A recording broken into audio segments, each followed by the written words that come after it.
Hi guys, welcome back to our YouTube channel learn with me Priya. ಇವತ್ತಿನ learning ಅಥವಾ ಇವತ್ತಿನ work ಏನು ಅಂದರೆ, ನಾನು ಕೂಡ ಒಂದು ಧೂಪ ಮಾಡಿದ್ದೀನಿ.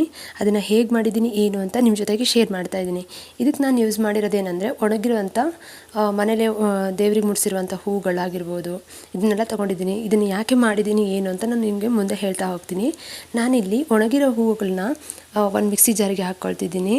ಅದ್ರ ಜೊತೆಗೆ ಇದರಲ್ಲಿ ನಾನು ವೈಟ್ ಕಲರ್ ಗುಲಾಬಿ ಹೂನ ಹಾಕ್ಕೊಂಡಿದ್ದೀನಿ ಮತ್ತು ಸೇವಂತಿಗೆ ಹೂನ ಯೂಸ್ ಮಾಡಿದ್ದೀನಿ. ಇದನ್ನು ನೀಟಾಗಿ ಬಿಸಿಲಿಗೆ ಚೆನ್ನಾಗಿ ಒಣಸ್ಕೊಂಡಿದ್ದೀನಿ ಒಂದು 3-4 ಡೇಸು. ಅದಾದಮೇಲೆ ನಾನಿಲ್ಲಿ ಸಾಂಬ್ರಾಣಿ ಪುಡಿನ ಹಾಕ್ಕೊಂಡಿದ್ದೀನಿ. ಇದ್ರ ಜೊತೆಗೆ ನೀವು ಇದು ಸಾಂಬ್ರಾಣಿ ಪುಡಿ ಅಥವಾ ಗಂಧದ ಪುಡಿ ಅದರಲ್ಲೂ ಒಂದು ಹಾಕ್ಕೋಬೋದು. ಅದೇ ರೀತಿ ಕರ್ಪೂರ ಕೂಡ ಹಾಕ್ಕೊಂಡಿದ್ದೀನಿ. ಇದು ಕೂಡ ಒಳ್ಳೆ ಫ್ಲೇವರ್ ಕೊಡುತ್ತೆ.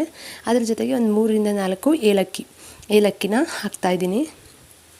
ಇದು ಕೂಡ ಒಳ್ಳೆ ಫ್ಲೇವರ್ ಕೊಡುತ್ತೆ. ಅದ್ರ ಜೊತೆಗೆ ಒಂದು ಸ್ವಲ್ಪ ಲವಂಗ ಹಾಕ್ತಾಯಿದ್ದೀನಿ. ಇದು ಕೂಡ ಒಂದು ಕೆಮ್ಮು ಕಫಕ್ಕೆಲ್ಲ ಒಳ್ಳೆಯದು ಈ ಹೊಗೆ ತೊಗೊಂಡ್ರೆ, ಅದಕ್ಕೋಸ್ಕರ ಲವಂಗ ಯೂಸ್ ಮಾಡ್ತಿದ್ದೀನಿ. ಅದೇ ರೀತಿ ನಾನಿಲ್ಲಿ ಗಂಧದ ಪುಡಿ ಅಂದರೆ ಒಂದು ಊದುಬತ್ತಿಯ ಪುಡಿಗಳನ್ನು ತೊಗೊಂಡಿದ್ದೀನಿ. ಇದನ್ನೆಲ್ಲ ನಾನು ನೀಟಾಗಿ ಮಿಕ್ಸ್ ಮಾಡ್ಕೊಂಡಿದ್ದೀನಿ. ಅಂದರೆ ನೀಟಾಗಿ ಪೌಡ್ರ್ ಆಗಬೇಕು. ಇದು ಈ ಥರ ಪೌಡ್ರ್ ಆಗಬೇಕು, ಎಲ್ಲೂ ತರಿಯಾಗಿರಬಾರ್ದು. ನೀಟಾಗಿ ಪೌಡ್ರ್ ಆಗಬೇಕು ಅಂದರೆ ಹೂಗಳು ಚೆನ್ನಾಗಿ ಬಿಸಿಲಲ್ಲಿ ಒಣಗಿರಬೇಕು. ಆಗ ಮಾತ್ರ ಇಷ್ಟು ಚೆನ್ನಾಗಿ ಪೌಡ್ರ್ ಆಗುತ್ತೆ. ನೋಡ್ಬೋದು ನೀವು. ಆವಾಗ ನಾವು ಧೂಪ ಮಾಡಿದರೂ ಸಹ ಅದು ಯಾವುದೇ ರೀತಿ ಒಡೆಯೋದಿಲ್ಲ. ಅದ್ರ ಜೊತೆಗೆ 1 ಸ್ಪೂನ್ ಆಗೋಷ್ಟು ನಾನು ತುಪ್ಪನ ಸೇರಿಸ್ಕೊಳ್ತಾ ಇದ್ದೀನಿ.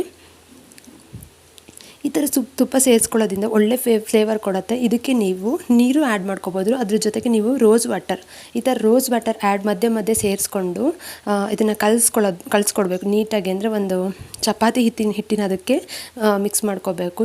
ಸ್ವಲ್ಪನೇ ನೀವು ರೋಸ್ ವಾಟರ್ನ ಹಾಕ್ಕೊಂಬಿಟ್ಟು ಈ ಥರ ನೀಟಾಗಿ ಮಿಕ್ಸ್ ಮಾಡಿಕೊಂಡು ಒಂದು ಚಪಾತಿ ಹಿಟ್ಟಿನ ಅದಕ್ಕೆ ಮಾಡಿಕೊಂಡು ಅದನ್ನು ಈ ಥರ ಒಂದು ಸಾಂಬ್ರಾಣಿಗಳನ್ನು ನೀಟಾಗಿ ಮಾಡ್ಕೋಬೇಕಾಗತ್ತೆ. ಈ ಥರ ಒಂದು ಸಾಂಬ್ರಾಣಿನ ನೀವು ಮಾಡಬೇಕಾಗುತ್ತೆ. ನಾನಿಲ್ಲಿ ತಗೊಂಡಿರೋ ಹಿಟ್ಟು ಅಥವಾ ಒಂದು ಹೂವಿನಿಂದ ಅಂದರೆ ನಾನಿಲ್ಲೊಂದು 12 ದೀಪಗಳನ್ನು ಅಥವಾ ಧೂಪಗಳನ್ನು ಮಾಡ್ಕೊಂಡಿದ್ದೀನಿ. ಇದು ನಾನು ಸ್ವಲ್ಪನೇ ಫಸ್ಟ್ ಟ್ರೈ ಮಾಡ್ತಿರೋದಲ್ಲ, ಅದಕ್ಕೋಸ್ಕರ ನಾನು ಸ್ವಲ್ಪನೇ ತೊಗೊಂಡಿರ್ತೀನಿ. ಇದು ಹೇಗೆ ಬರುತ್ತೆ ರಿಸಲ್ಟ್ ನೋಡಬೇಕು ಅಂತ ನೋಡ್ಬೋದು ನೀವು. ಇಲ್ಲಿ ಈ ಥರ ಆಗಿದೆ. ಇದನ್ನು ನಾನೊಂದು 3-4 ಡೇಸ್ ತುಂಬ ಒಳ್ಳೆ ಬಿಸಿಲಲ್ಲಿ ಒಣಸಿದ್ದೀನಿ. ತುಂಬ ಚೆನ್ನಾಗಿ ಒಣಗಬೇಕು ಇವು. ಇಲ್ಲ ಅಂದರೆ ಮಧ್ಯ ಹಸಿ ಹಾಗೆ ಇರುತ್ತೆ. ಆ ರೀತಿ ಹಸಿಯಾಗಿರಬಾರ್ದು. ಈ ರೀತಿ ನೀಟಾಗಿ ಒಣಸ್ಕೊಂಡ್ಮೇಲೆ ಇದನ್ನು ನೀವು ತೆಗೆದಿಟ್ಕೊಳ್ಬೇಕಾಗತ್ತೆ. ಯಾಕೆ ನಾನು ಈ ಧೂಪನ ಮಾಡಬೇಕು ಅಂದ್ಕೊಂಡೆ ಅಂದರೆ, ನನಗೂ ಕೂಡ ಧೂಪ ಹಚ್ಚೋದು ತುಂಬಾ ಇಷ್ಟ. ಮನೆಯಲ್ಲಿ ಒಂಥರ ಇದು ನೆಗೆಟಿವ್ ಎನರ್ಜಿನ ತೊಲಗಿಸ್ಬಿಟ್ಟು ಪಾಸಿಟಿವ್ ಎನರ್ಜಿನ ಮನೇಲಿ ಯಾವಾಗಲೂ ಕೊಡ್ತಾ ಇರುತ್ತೆ. ಅದಕ್ಕೋಸ್ಕರನೇ ಇದು. ಮತ್ತು ನಾನು ನೀಟಾಗಿ ಒಣಸ್ಕೊಂಡಿದ್ದೀನಿ. 3 ಡೇಸ್ ಆಗಿದೆ. ನೀವು ನೋಡ್ಬೋದು ನೀಟಾಗಿ ಒಣಗಿದೆ. ಆವಾಗ ನಾನು ಇದನ್ನು ನಿಮಗೆ ಹಚ್ಚಿಬಿಟ್ಟು ಸಹ ತೋರಿಸ್ತೀನಿ ಯಾವ ರೀತಿ ಬಂದಿದೆ ಅಂಥೇಳಿ. ನೋಡ್ಬೋದು ನೀವಿಲ್ಲಿ ಎಷ್ಟು ಚೆನ್ನಾಗಿ ಒಣಗಿದೆ ಧೂಪ ಅಂದರೆ. ನಾವು ಅಂಗಡಿಲಿ ಪರ್ಚೇಸ್ ಮಾಡ್ತಾ ಬಂದಿರೋ ಧೂಪ ಥರನೇ ತುಂಬ ಚೆನ್ನಾಗಿ ಹತ್ಕೊಳ್ತು. ನನಗದು ತುಂಬಾ ಖುಷಿ ಆಯಿತು. ಇದನ್ನು ನಾನು ಫಸ್ಟ್ ಟೈಮ್ ಟ್ರೈ ಮಾಡಿರೋದು. ಈ ಥರ ಬರುತ್ತೆ ಅಂತ ನಂಗೆ ಗೊತ್ತಿರಲಿಲ್ಲ. ಇವಾಗ ನಾವು ಅಂಗಡಿಯಿಂದ ತರೋ ಒಂದು ಧೂಪದಲ್ಲಿ ತುಂಬಾ ಕೆಮಿಕಲ್ಸ್ ಮಿಕ್ಸ್ ಇರುತ್ತೆ. ಅದಕ್ಕೋಸ್ಕರ ನಾವು ಡೈಲಿ ಹಚ್ಚೋಕ್ಕೆ ಸಹ ಭಯ ಪಡಬೇಕಾಗಿದೆ. ಅದಕ್ಕೋಸ್ಕರ ನಮ್ಮ ಮನೇಲೂ ಸಹ ಮಗು ಇದೆ. ಡೈಲಿ ನನಗೆ ಧೂಪ ಹಚ್ಚೋದಂದರೆ ತುಂಬ ಇಷ್ಟ. ಆದರೆ ಈ ಥರ ಒಂದು ಮನೆಯಲ್ಲೇ ಮಾಡ್ಕೊಂಡು ಹಚ್ಚೋದ್ರಿಂದ ಒಳ್ಳೆ ಫ್ಲೇವರ್ ಕೊಡುತ್ತೆ. ಹಾಗೆ ನಾವು ರೋಸ್ ವಾಟರ್ ಹಾಕಿರೋದ್ರಿಂದ ತುಪ್ಪ ಸ್ಮೆಲ್ಲು ಮತ್ತು ಕರ್ಪೂರ ಎಲ್ಲ ಯೂಸ್ ಮಾಡಿರೋದ್ರಿಂದ ಒಳ್ಳೆ ಪರಿಮಳ ಕೊಡ್ತಾಯಿತ್ತು. ತುಂಬ ಚೆನ್ನಾಗಿ ಬಂದಿತ್ತು. ನೀವು ಕೂಡ ಮನೇಲಿ ಟ್ರೈ ಮಾಡ್ಬೋದು.